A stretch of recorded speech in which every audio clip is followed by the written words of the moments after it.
रावण की विस्तारवादी नीति को देखकर वशिष्ठ आदि 8 मंत्रियों ने उसकी बढ़ती को रोकने के लिए एक योजना बनाई कि महाराज दशरथ अशक्त और माया मोह में ऐसे फंसे हैं कि वह युद्ध स्तर पर कार्य नहीं कर सकते। यदि राम को आगे लाया जाए तो महाराज मोह पास में बंधे होने से उन्हें आगे नहीं आने देंगे। अतः एक उपाय समझ में आया कि इन तीनों महारानियों में समझदार, विदुषी और राजनीति में निपुण ये कैकेयी है। कैकेयी को समझाया गया और राष्ट्र पर आने वाले खतरे से सावधान किया गया। देश में धर्म, संस्कृति, समाज व्यवस्था सभी संकट में हैं। ऐसे समय में आप महाराज से आग्रहपूर्वक निवेदन करें। कैकेयी बोली, महर्षि क्या निवेदन करूं? महर्षि बोले, इस समय राम की ज़रूरत है इन राक्षसों को समाप्त करने के लिए, वन में भेजने की, पर महाराज इन्हें जाने नहीं देंगे। आप आने वाली परिस्थिति को समझें और विचार करें।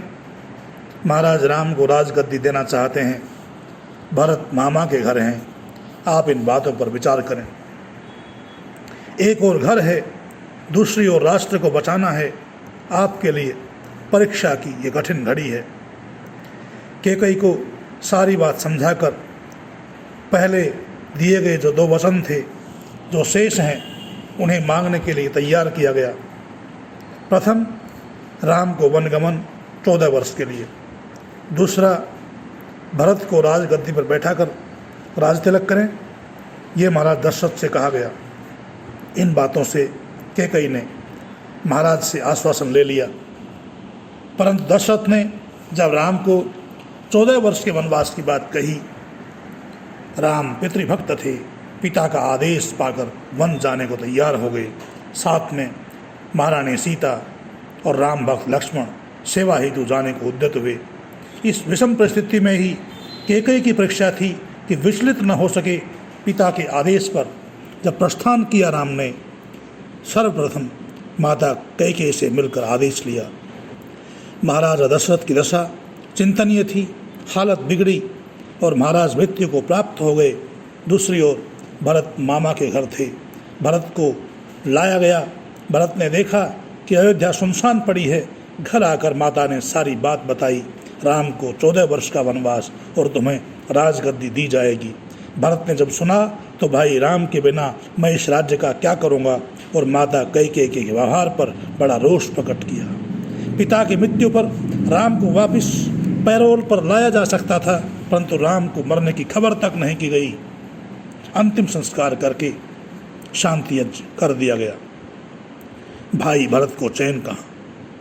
भरत ने अयोध्यावासियों के साथ राम को वापस लाने को प्रस्थान किया। इधर जब राम को भरत के आने की सूचना मिली तो राम ने भाई भरत की अगवानी करके उनके आने का कारण पूछा। भरत माँ के व्यवहार से दुखी थे, अतः बोले, आप मेरे बड़े भाई हैं, आप ही राजगद्दी पर बैठेंगे, मैं नहीं बैठूंगा। परंतु राम ने सारी बातें समझा बुझाकर वापस किया, लेकिन भरत की शर्त के साथ कि मैं आपकी खड़ाऊँ रखकर राज्य करूँगा, आपके आने पर राज्य आपके चरणों में ही समर्पित होगा। कैसा था ये भ्रातृ प्रेम। सत्ता फुटबॉल की तरह ठुकराई जा रही है। इधर से भरत, उधर से राम ठुकरा रहे हैं। क्या ही अनुपम उदाहरण है आदर्श का। प्राण जाही पर वचन न जाही। महारानी कैकेयी ने अत्यंत बदनामी सहकर भी राष्ट्र की तत्कालीन परिस्थितियों को देखकर महान त्याग का परिचय दिया और राष्ट्र की रक्षा में अपना अमूल्य योगदान दिया। जय हो महारानी कैकेयी। आप सभी से निवेदन है कि चैनल को सब्सक्राइब कर लें ताकि आपको नए नए ज्ञानवर्धक वीडियो प्राप्त होते रहें। इति ओम शम।